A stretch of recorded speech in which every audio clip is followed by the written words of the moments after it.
teus gemidos escutei, vi as tuas lágrimas caídas pelo chão.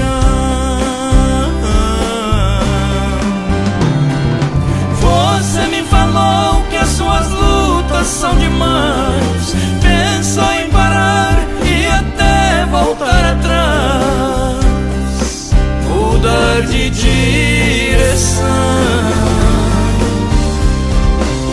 Os sinais das lágrimas caídas pelo chão. Filho, tenha fé, coragem, não estão em vão. Eu já recolhi. Filho, tenha fé, coragem, vou te ajudar. Filho, tenha fé, eu vou te acompanhar, ouvir os teus gemidos, e por isso estou aqui.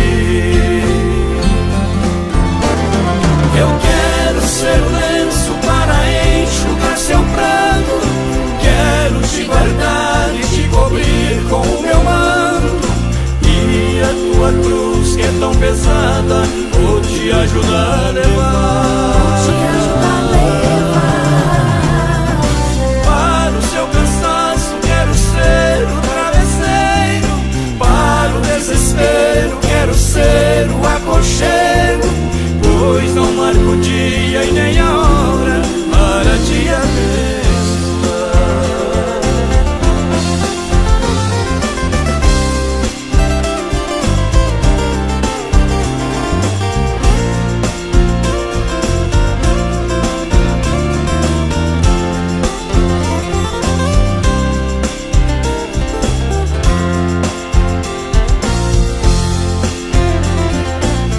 Os sinais das lágrimas caídas pelo chão.